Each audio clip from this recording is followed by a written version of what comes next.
Pinakamalapit na Prince Store sa iyong lokasyon.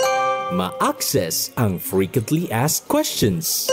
Baguhin o i-update ang iyong account details. At magbigay ng mungkahe at suhestyon. Eto pa! Mag-enjoy sa mga promos at kumita ng rewards gamit ang app soon. Ano pang hinihintay mo? Ka-Royalty! Download the app today dahil si Prince kasabay nyo upang mapadali ang inyong pamimili. #Prince Sabay sa Buhay. Serving the Philippines. This is MBC Media Group's Radyo Natin Nationwide, a member of the KBP. Radyo Natin Nationwide.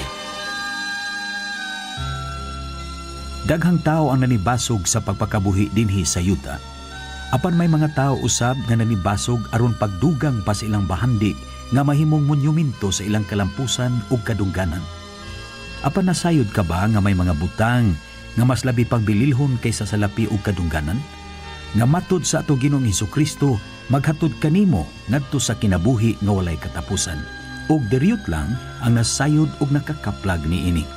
Kini si Ben Baclayon magdapit kanimo sa pakiguban kanako sa mosunod nga katluan ka mga gutlo sa mga awit ug pulong sa pagdasig nining tulumanon, paglaom alang kanimo.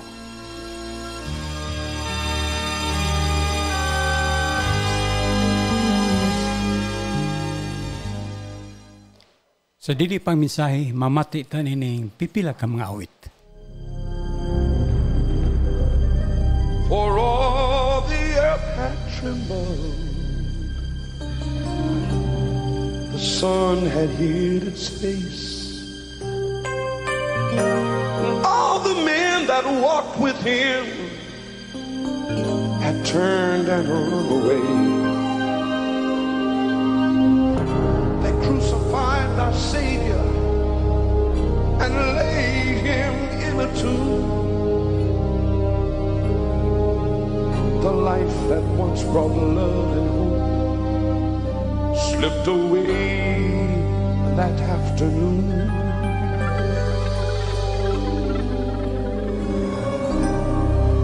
Satan gleamed with pleasure that day at Calvary, for he thought he had won a mighty victory. And like him, all of the demons of hell began to cheer. Oh, but little did they know that their end was drawing near.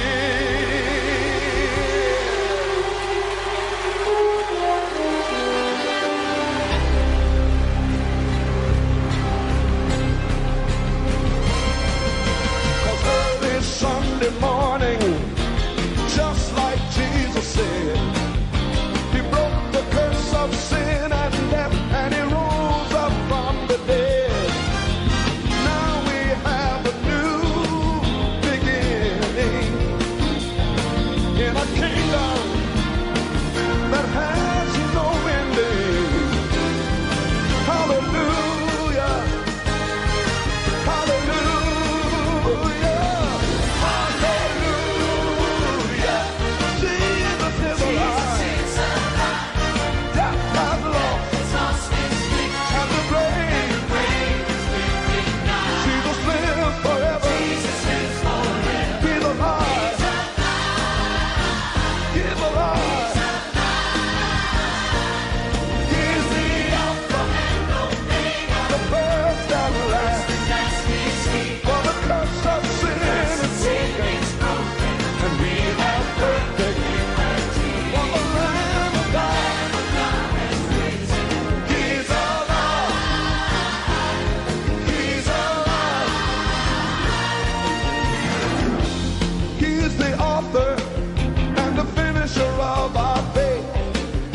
The stone they threw away is the cornerstone today.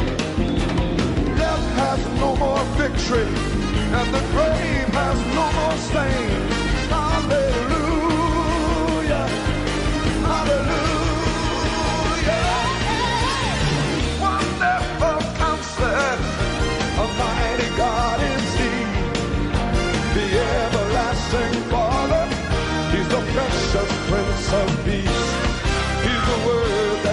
lasts forever. He's alive. He's alive. Oh, hallelujah. Jesus is alive. Yeah, my Lord. And the grave Jesus lives forever. He's alive. He's alive.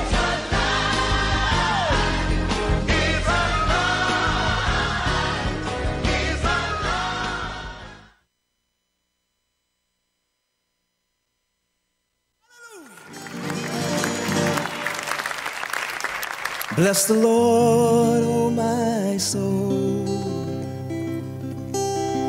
Bless the Lord, oh my soul. Bless the Lord, oh my soul. All that is within me, bless the Lord, oh my soul. Bless the Lord, oh my soul. Bless the Lord, oh my soul. Bless the Lord. Bless the Lord, oh my soul. Bless the Lord, oh my soul. Bless the Lord, oh my soul. And all That is within oh, bless the Lord, oh my soul. Bless the Lord, oh my soul. Bless the Lord, Oh my soul.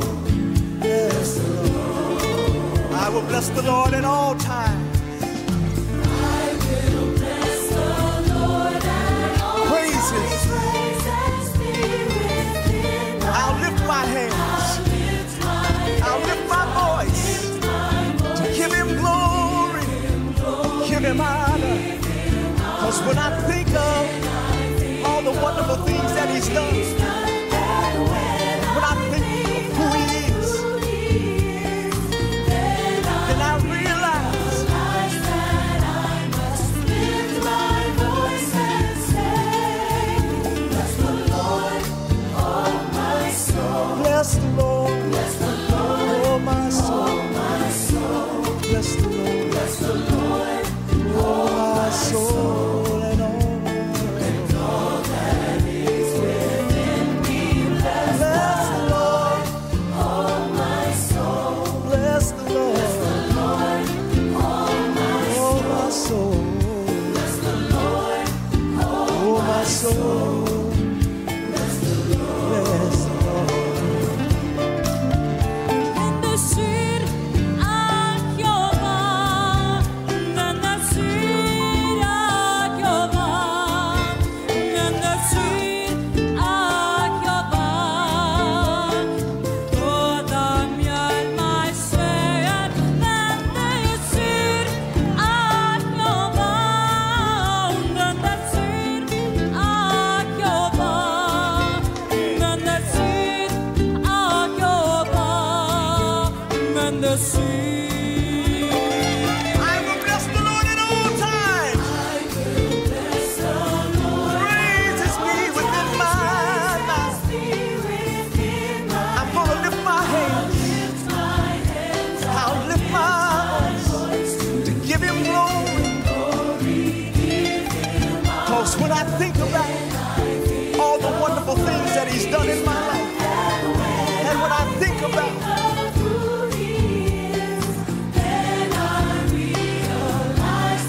I can't keep quiet. Ooh, bless the Lord. Bless the Lord, Oh my soul. Bless the Lord. Hallelujah. oh my soul.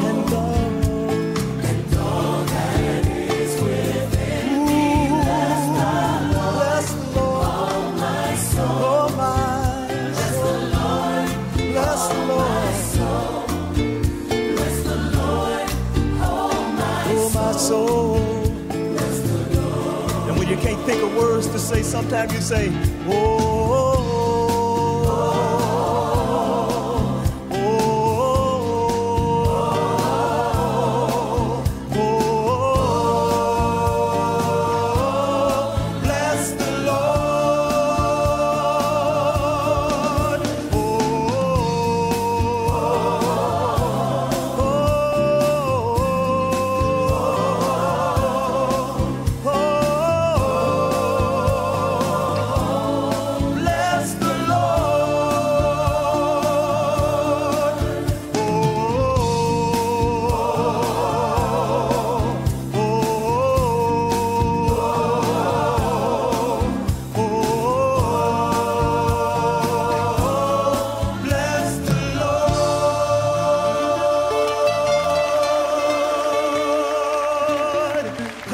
Somebody bless him in here tonight. Come on, bless him, bless him, bless him, bless him, bless him. Bless him, bless him. Glory, glory, glory, glory, glory, glory. Ang mensahe na to nining buntaga mao kining paglikay sa mga litag ni Satanas. Una, ayaw pagtipas. Ang mga Kristohanon usahay magsalikway sa ilang kinabuhi sa pag-ampo o napakya sila sa pagtuon o pagbasa sa pulong sa Dios. Nga mo'y gikinahanglan sa ilang Kristohanong kinabuhi. Sa magbuhat sila niini, magsugod sila sa pagkatipas gikan sa ilang pagpangalagad sa Ginoo. Ang uban kulangan sa kaisog sa pagsulti nga dili ngadto sa ilang mga higala nga wa pa makaila sa Ginoo. Niyukbo sila sa daang kinabuhi ug nahimong biktima sa mga litag ni Satanas. Kinahanglang bantayan nato ang atong devotional life. Agamo kasabot mo sa ni devotional life. Sa matag adlaw,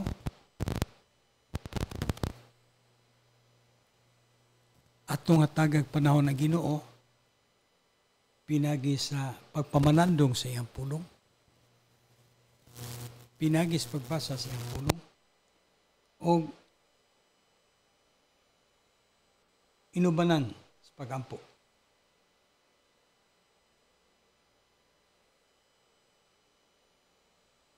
Wala gina nga uban ako nang gisulti ninyo. Kulangan sa kaisog sa pagsulti nga dili ngadto sa ilang mga suod nga higala nga wa pa makaila sa Ginoo.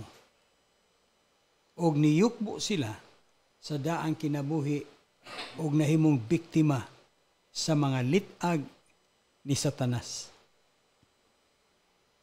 Kinahanglan bantayan nato watog yung susihon ang atong devotional life sa magkanunayon nga magpa sagad usay ta kunya wala tay panahon sa Ginoo. Kinahanglan mo barog kita nga maisugon alang sa Dios o nga magpalayo gikan sa teritoryo ni Satanas. Ikaduha,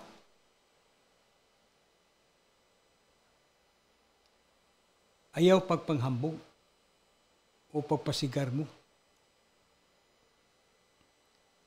Ang Proverbio, Kapitulo 16,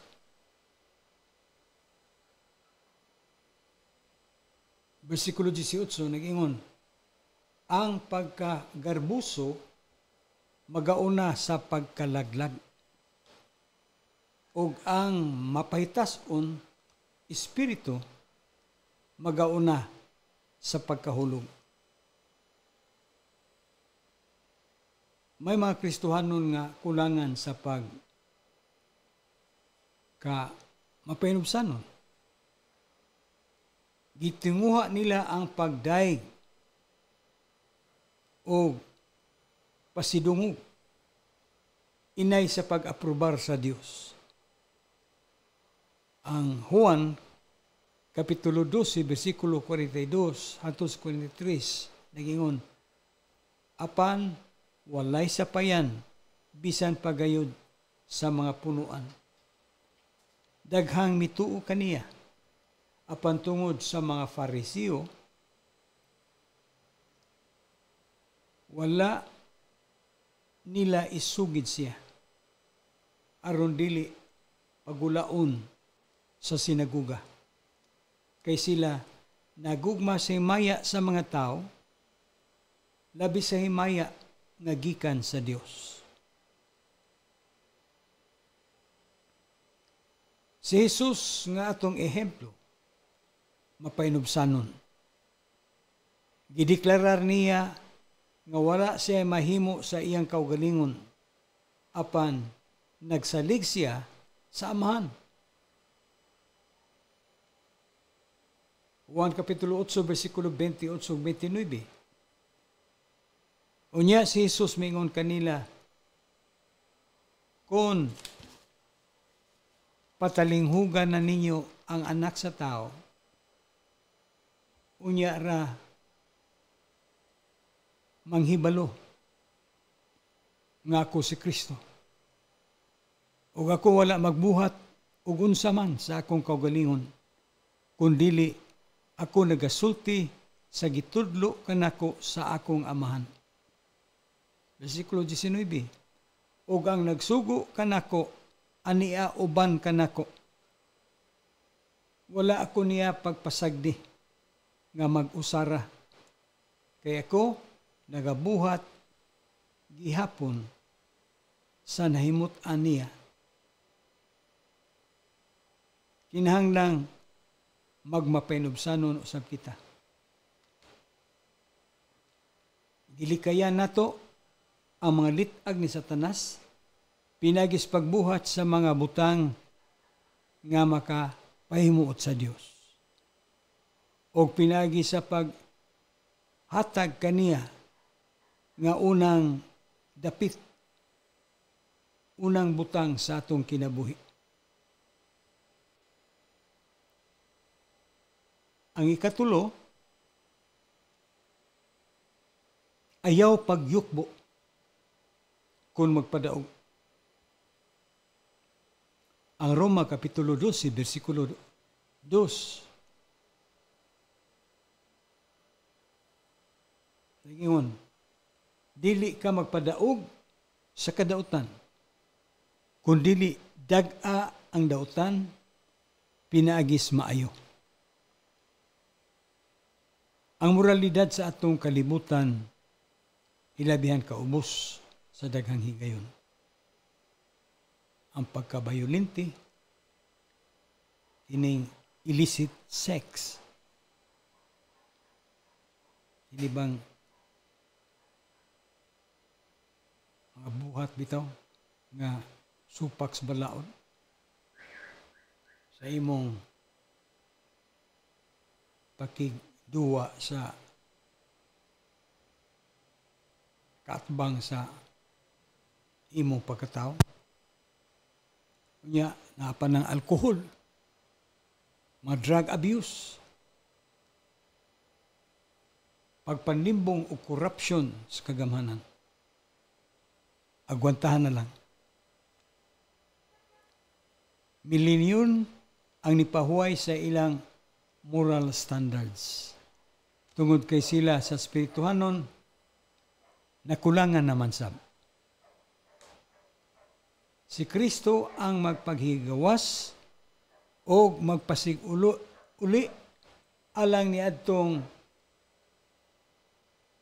maghinulsol o mutalikod sa ilang mga sala. Ang mga Kristohanon dili muyukbo sa kadautan, apan magbuntog sa kadautan pinagis maayo. Magtabang sa nagkalisod o pagpaambit ni Kristo, magtabang kanato paglikay sa mga litag ni Satanas. Kining yawa daghang kay ni siya paglitag. Ang tuyo yun niya nga mapukan ta o nga sa hinay sa diyang mukubita sa iyang mga litag, mahalayo kita sa Ginoo. O maunay iyang tumong, maunay iyang tuyo sa atong mga kinabuhi. Ang Mateo Kapitulo 10, versikulo 22. Munang dili ta angay mohunong. O pagdumtan kamo, o pagdumtan kamo sa tanan, tungod sa akong ngalan. Apan ang magapadayon hangtod sa katapusan, kini mo'y maluwas. Sa ato pa, kinahanglan gyud ta mo padayon ug nga di ta undang.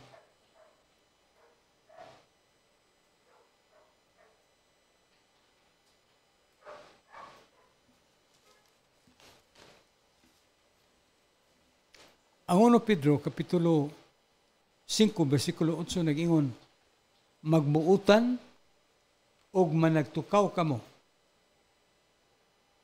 Ang inyong kaaway, ang yawa, ingon sa usa ka nagang ngulob nga leon, nagalibot-libot sa pagpangita og tukbonon. Kining leon nga gutom na, manguob na siya. Usasad na sa paghadlok siya matukbo nun nga magkatibulaag na og sayo na lang tukbo niya. Mausa na ang trabaho sa yawa sa atong kinabuhi. Ipakasama niya siya sa usa ka kanang leon nga nagalibot-lipot sa pagpangita og tukbo nun.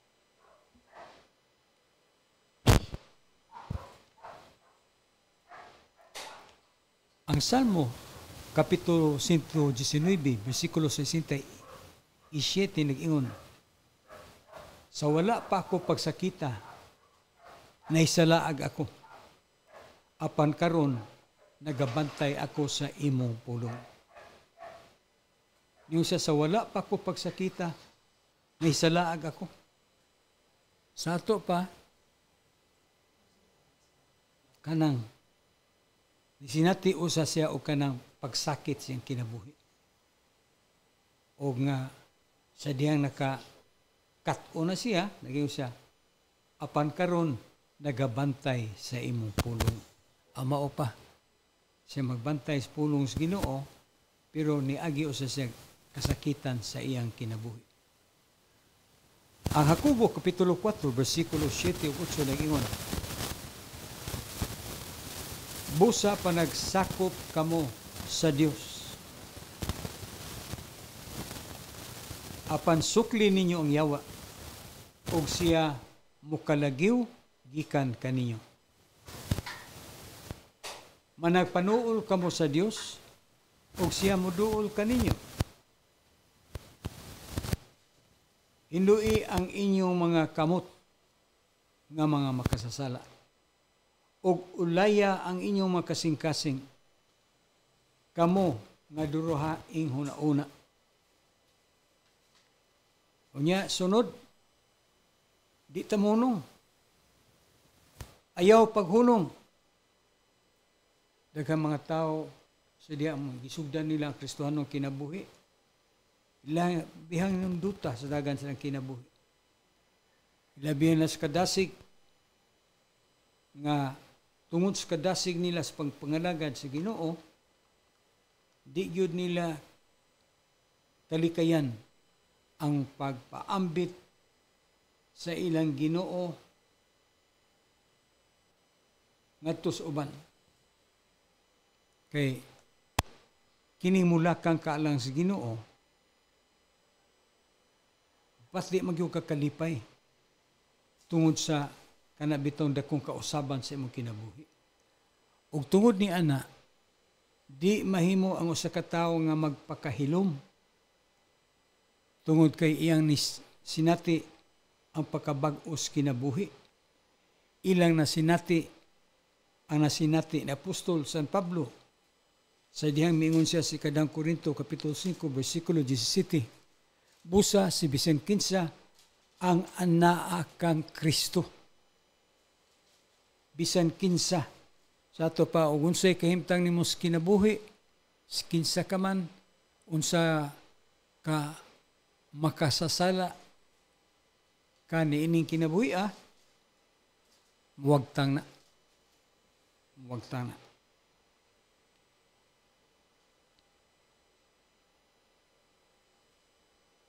Una nga, daghan lagi mga tao ang nakahimo sa maayong pagsugod